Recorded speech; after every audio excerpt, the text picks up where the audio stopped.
What is up, guys? It is chest day, and to be completely and totally transparent, I'm already exhausted. You can't really tell by my hands that the grease and everything kind of washed off pretty good. But I spent my day changing oil and giving my car a tire rotation. And as someone who's never had a lot of tools, just a little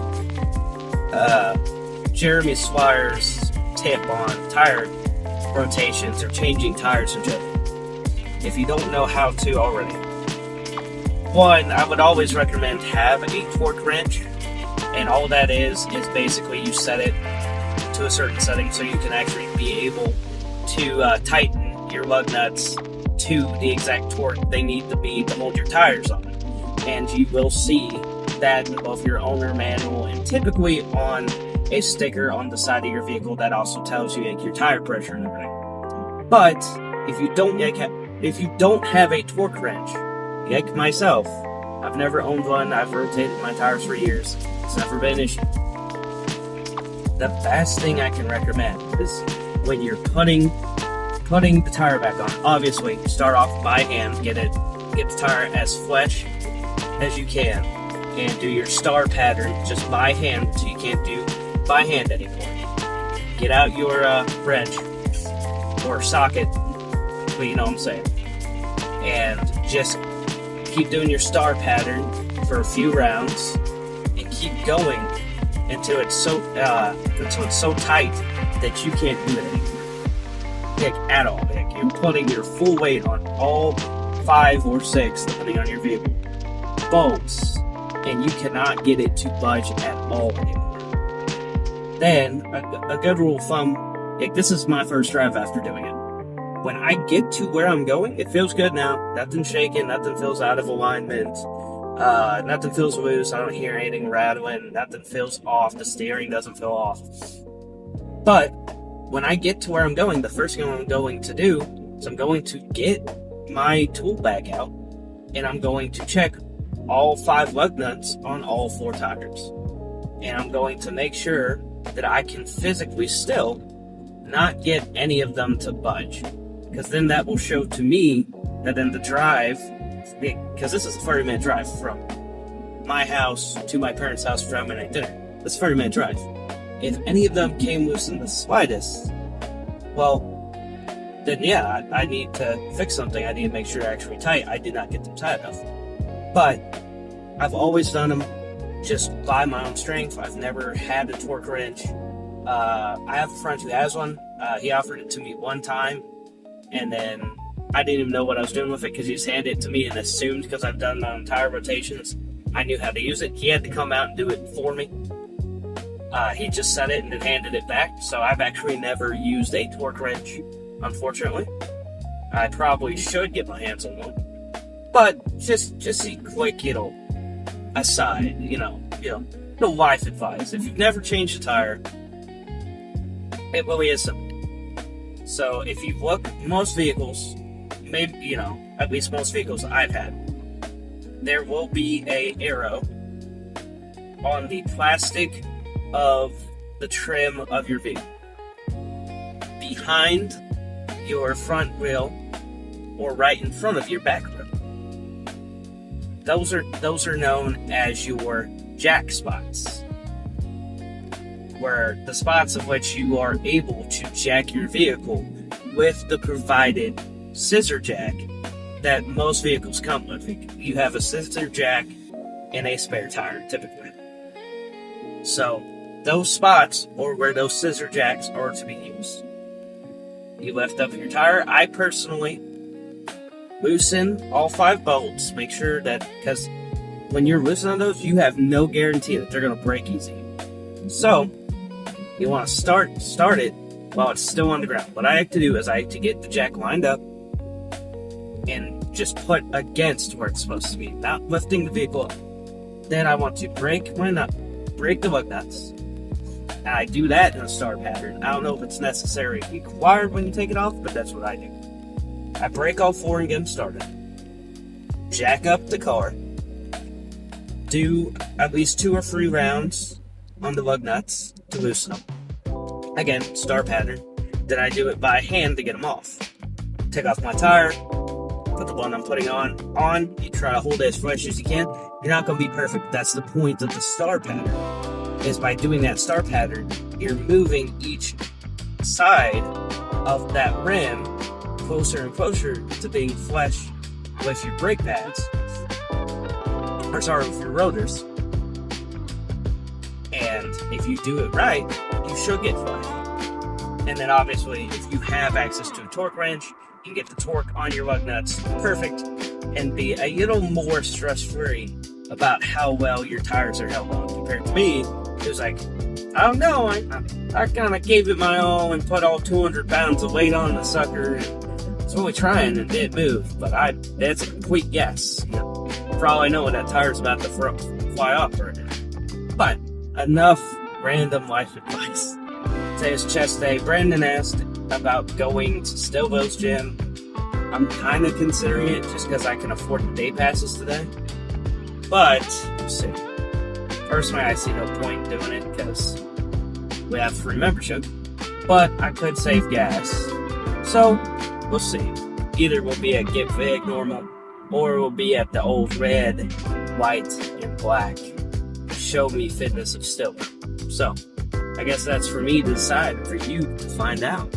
See you then.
I have B.C.E.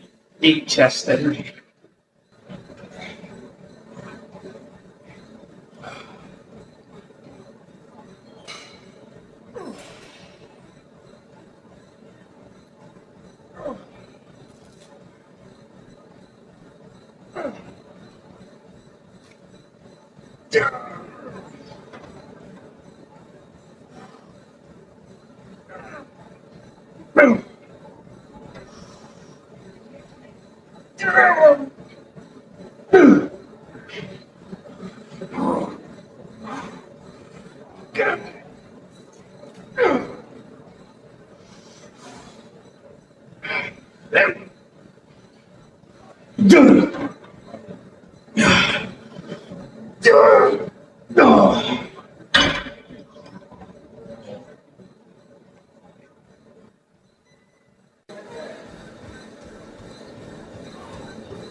Oh.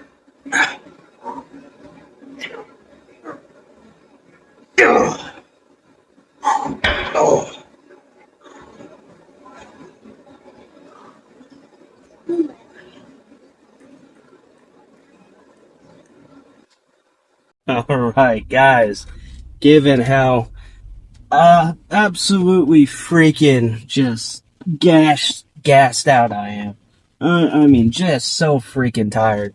Given how tired I am, that was pretty freaking good chest day. I mean, and that really is the beauty of going back to the old hometown gym is they just got so many chest machines. It's hard to have a bad chest day there, even if you are just completely exhausted. So, but I mean, I can't complain. I'm glad that I took the time to work on my car today.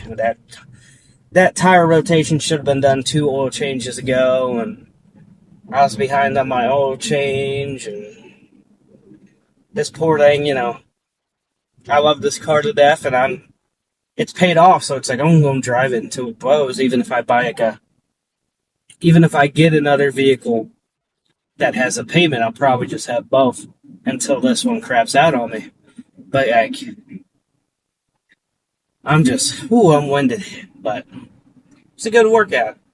Only bad thing is I'll probably have another day like this soon because I got a few more parts to order to work on this old car because the engine light is on, and I have identified a few issues. There's definitely one of the gaskets needs a new seal because it's leaking oil. I discovered that today during the oil change. And then I think I have I'll have to see how my car does now that the oil's been changed because the oil leak, it was extremely low on oil, and my coolant was starting to get low. My antifreeze had been kind of lowering steady over time, and I need to figure out if there's a leak or if the vehicle was just getting close to overheating because of the lack of oil. Even though my freaking oil pressure light would never come on, it would like flash on, then go back away, and I'd be like, okay, that's weird, but it's not staying on. And then turns out the thing was almost freaking bone dry, so always check your oil, even if the light doesn't stay on, guys. Play it smart. This is a 20-year-old vehicle. You can't trust everything it flashes on that dashboard. Its computer could be messed up. Its sensors could be messed up. So I should have just checked it. But I'm wondering if the reason my antifreeze is so low, or was, I did fill it back up today, was because it was working overtime and maybe even burning through it, trying to keep the motor cooled off. So I'm going to keep an eye on it the next few weeks, and the oil, because I do still have an oil leak until I get that gasket seal purchased and put in.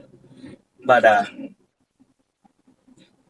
keep an eye on that, and then I got to get a mass air intake sensor purchased, because I think, if I remember right, last time I had the computer scanned on this, that's the part it needed, and obviously I haven't had it scanned since then, because the engine light's been on since then, but I don't know if it needs anything else, because it could be like a compounding issue, right?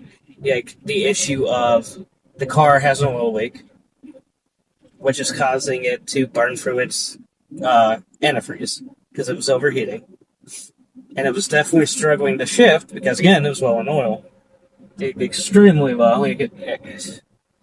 I'm just grateful I didn't manage to throw my motor, but so I'm hoping those are like compounding issues where it's like because the oil is low, it's affecting the coolant level. Because there's an oil leak, that's why it was struggling to shift. It's not something else that's happened on top of the mass air inflow intake sensor.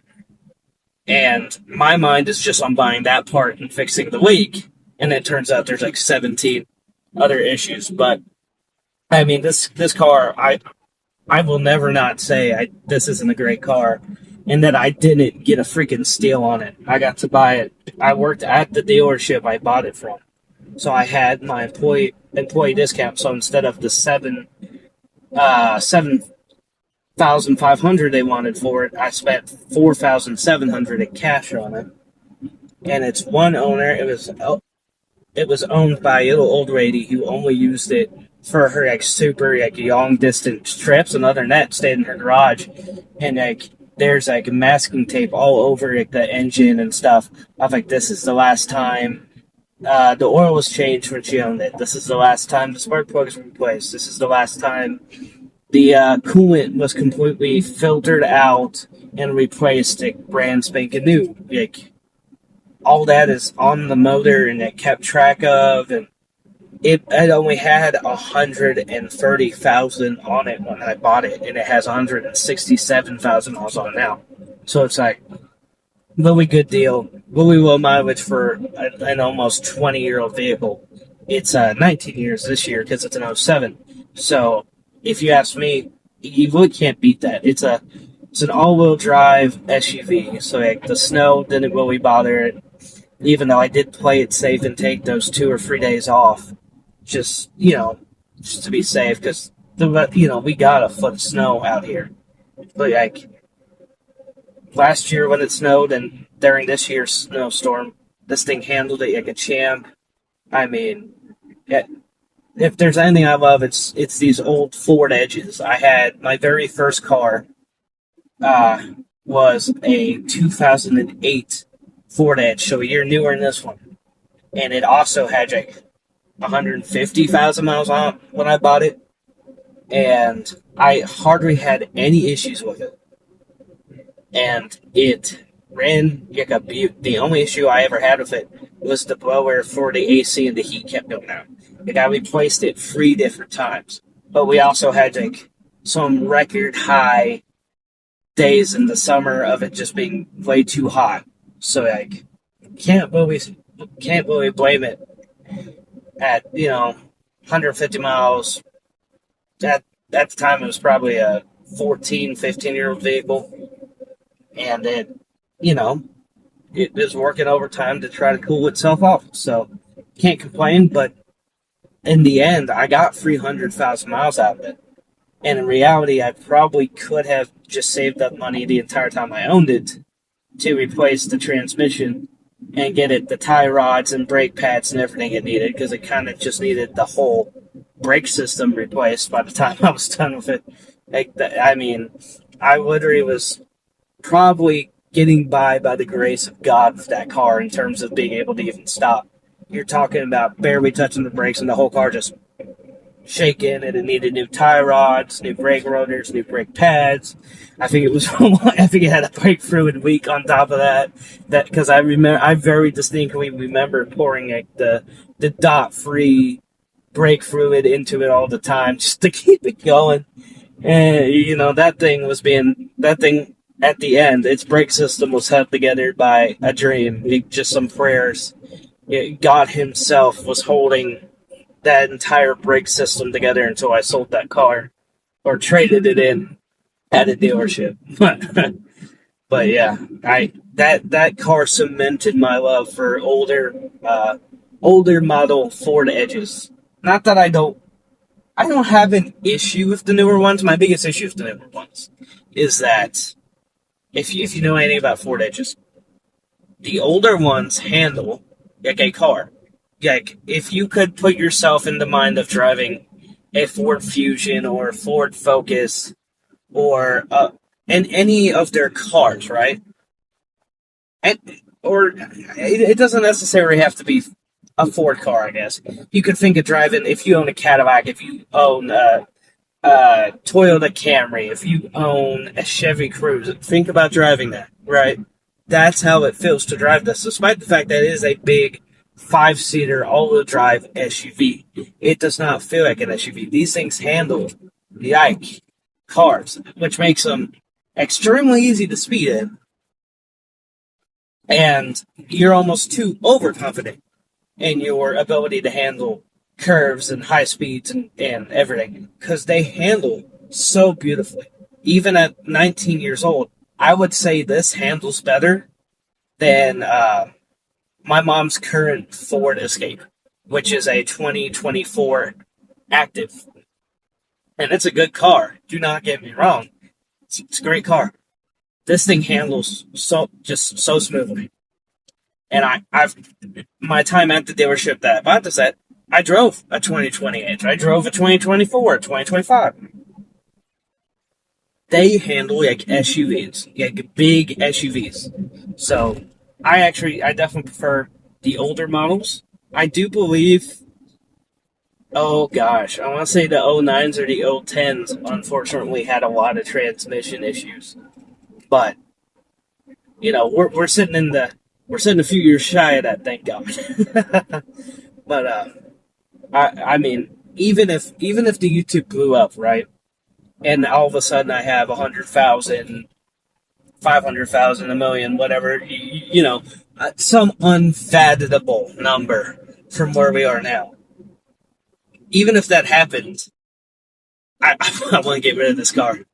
In fact, I think I would just be determined with that kind of money, because that kind of channel would be pulling in money, to just replace whatever parts need to be placed on it and keep it running. Like, I will Deadpool and Wolverine this thing and make it go until it's 90. So, like, I don't know. I don't know why I'm yapping about how much I love my car, but hey, you know what? It's something to talk about, right? The car talks are always the same. Man, but truly, I don't know. I'm just not very materialistic. I couldn't care less that this is a $4,000 vehicle. I couldn't care less that it's almost 20 years old. I couldn't care less that I got to replace a few parts on it. It's a good car, and I wonder if that's something instilled in me by my dad and my grandpa, because they both very much believed in paying off your vehicles and driving them until they fell apart. Because the best thing you can do for yourself is stay out of it. And so for me, it's like, this thing's paid off. It runs just fine. When I get my tax return, I'm going to have the money to buy the parts it needs. It's running fine now. But, obviously you want to fix those issues before they do become something more serious. But I don't know. It's been a dang good car, and I don't see myself replacing it just because I have money. I could see myself choosing to have two vehicles to play it safe, right? Because at the end of the day, it's a 20-year-old vehicle. Something could happen. So maybe this could be like my spare, and I could buy something else. But like I live in Missouri, man. So like, even if I bought something else, it'd be a newer Ford Edge, or a newer Ford Escape, or even a newer Ford Explorer, but another about 5 to 7 seater SUV that has all-wheel drive and four-wheel drive, because I live in Missouri, and it can be the middle of freaking April, and you could be hit with a snowstorm. So, or it could be like it is right now, February, and it's 70 degrees today. Even right now, almost 8 o'clock at night, it's still in the higher 50s. So, like, you just don't know what you're going to get. But I personally prefer having an SUV. As someone who doesn't need a truck, I don't need to haul anything. I don't need to ever move anything. And I buy SUVs with tow packages if I ever need to haul, like, appliances, or like a U-Haul or something for a move. But I prefer my SUVs because I'm getting the convenience of better gas mileage than a truck, and even somewhat similar to a decent car, than I am just burning through gas on a pickup truck just to say I have a pickup truck. But also not risking being out and about in the middle of a snowstorm to get to work in a front-wheel drive, dinky car that has no weight to weigh it down, and I'm just sliding all over the place. So, I don't know, that's just like my preference. Don't get me wrong, I feel like every human being on the face of the planet has that one car that they love. For me, it's Ford Mustangs. My mom had, when I was my mom had an '08 Ford Mustang G Cobra, so a GT, and it was beautiful. And she traded it for 2010, then a 2015. She held on to that one until she could get a 2017 brand new. She held on to that one and used it to trade in for a 2020 Platinum GT. And then she traded that one for a different 2020 that wasn't a GT because it wasn't stick shift. I don't remember exactly what it was. And it had like the nice, like, fading towards the front. There's this very specific name for them, but the the racing stripes that fade towards both the back and the front of the vehicle. So they start off as like dots and slowly become a solid line. So it gives off that effect that they fade in as they go. And I mean, that car was beautiful. And I miss driving it because she'd actually let me drive it. And so something for me would definitely be getting my hands on like a newer Mustang at some point. But that's going to be years upon years in the future. But even if I had that, I'd probably still have the old A. The old A would probably be the main driver, and not the main driver. It'd be like maybe the here and there to keep it running, and then also like the family vehicle and yeah, snowstorms, like the winter storm vehicle, because it's a decent sized SUV with some decent weight on it with all-wheel drive, and I typically have some decent tires on it. Not that I wouldn't trust the Mustang to get around in it. Like my mom's '08 got around in the snow, but I wouldn't want to risk it, But I've yapped about cars young enough. Today's the car episode, apparently. Just in cars, apparently. But all of that being said, I've yapped young enough. I am absolutely exhausted. I don't understand how mechanics do it, man. Just spending 4 hours working on my car today has me pooped. I couldn't imagine working on someone else's vehicles for 8 hours. But at the same time, they do have much better equipment than I had. All I had at my disposal was a jack and the tool to remove my tires with. So, good times. But all of that being said, guys, if you like the video, like it. If you made it this far in the video and you aren't subscribed, go and subscribe. You're already here. Anyways, if you want the best supplements on the market and you want to support me or the channel, the best way is always to go down to the link in the description to Harder Than Last Time Supplements, HTLTsubs.com. Use my code JS15 and save 15% off your order. And most importantly, as always, I love and appreciate you guys. You guys are the best. Never forget it. You're the reason I can even do this. You're the only, truly, a day like today, it would have been so easy to say, man, I'm just too tired. I need a rest day. But in reality, I still had something in the tank to give. In reality, there was an 1 and 10-minute chest pump that I didn't lower the weights on. I didn't lower the reps on. I didn't lower the intensity on. In the tank. That even though I didn't feel like it was in the tank, was there. And sometimes that extra motivation of, I know I'm pushing myself to get to 160 by June. And I have you guys watching me and cheering me on and having the faith in me that sometimes even I don't have. Sometimes that's what keeps me going. I love and appreciate you guys. You have no idea. Tomorrow's an arm day, and it can't get here fast enough. See you then.